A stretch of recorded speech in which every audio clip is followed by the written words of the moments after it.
inflation because of I call it the Putin tax increase. Republicans do nothing to obstruct our efforts to lower your gas taxes. Inflation springs from higher costs. Higher costs spring from shorter supply. Shorter supply is there because of COVID preventing certain products from coming into our country. The reason he is the worst overall is because inflation is eating his presidency alive at this point.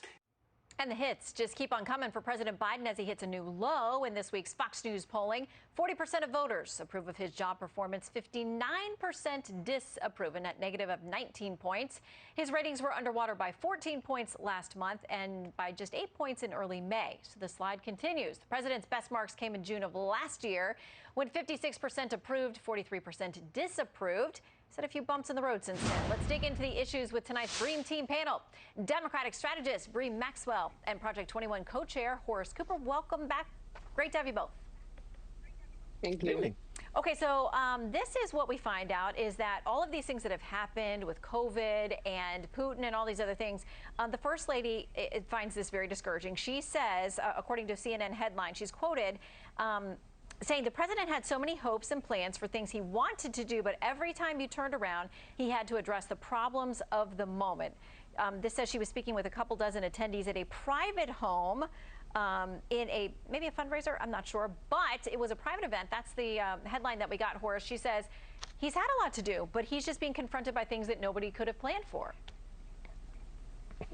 His problems are not Roe v. Wade, or a decision by the Supreme Court about the Second Amendment, nor even is it the invasion in Ukraine. His problems lie with his policies. He created the inflation crisis. He created the supply chain issues, and it's his efforts that have made our gasoline search a quest of the ages for the regular American family trying to get a tank filled up without having to break the bank to do it. So let's look into some of the more poll numbers because these are really tough ones for the White House. The condition of the economy, 84% said it's only fair or poor. 17% said excellent or good, and then asked, how do you think the economy is going to be a year from now? A majority of people think it's going to be worse a year from now. So, Bree, those are really tough numbers for the White House to turn around. Can they do it? You know, going into the midterms and after the midterms, I do believe that things will turn around. And going back to what the First Lady said, you know, she sort of has a point because the president had plans that he wanted to do for the country when he came into his presidency. He had to pretty much carry the COVID crisis on his back. He literally had to, he's dealing with gas and inflation right now. So yes, I do believe that these numbers can change after we get through the midterms and after the president and the administration can just show the American people, like, look, we are trying here. But what we've had to deal with is what I've had to inherit once he became president. Well, and one of the tough things for him now, too, is that he's got a big agenda, and he's got a couple of senators on Capitol Hill who don't believe in getting rid of the filibuster and spending more money. There are those across the political spectrum who say Senator Joe Manchin, a Democrat, has actually done a favor for this administration by not allowing them to spend more money, which some people, including the San Francisco Fed, think has contributed to inflation. So with all that in mind, there are folks, though, that are very mad at Joe Manchin from within his own party. Here are a couple of them. He didn't abruptly do anything. He was negotiating sabotaged for a while. The president's agenda.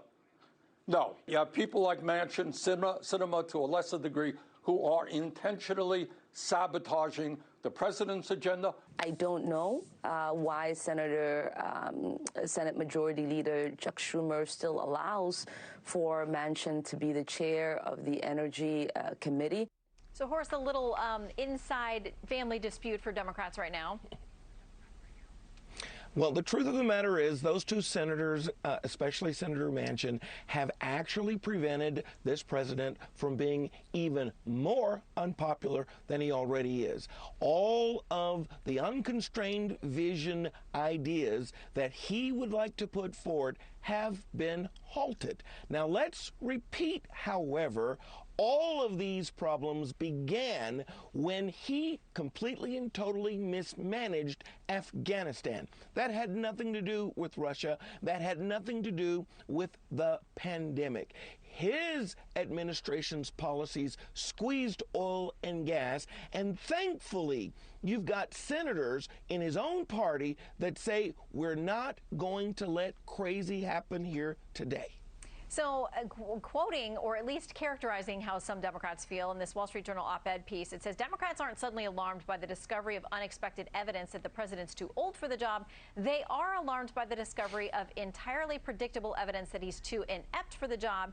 It's not his advancing age that has Democrats worried. It's his advancing unpopularity. Bree, is that a fair characterization?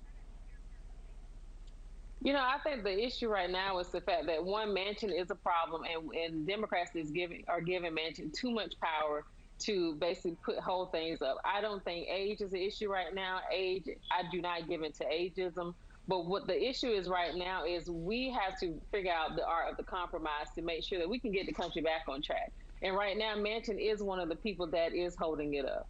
And that's just point blank, period. Yeah, and I'm not sure there's a compromise to be had on some of those bigger issues. Bree and Horace, thank you both. Come back soon. Thank you. All right, good evening.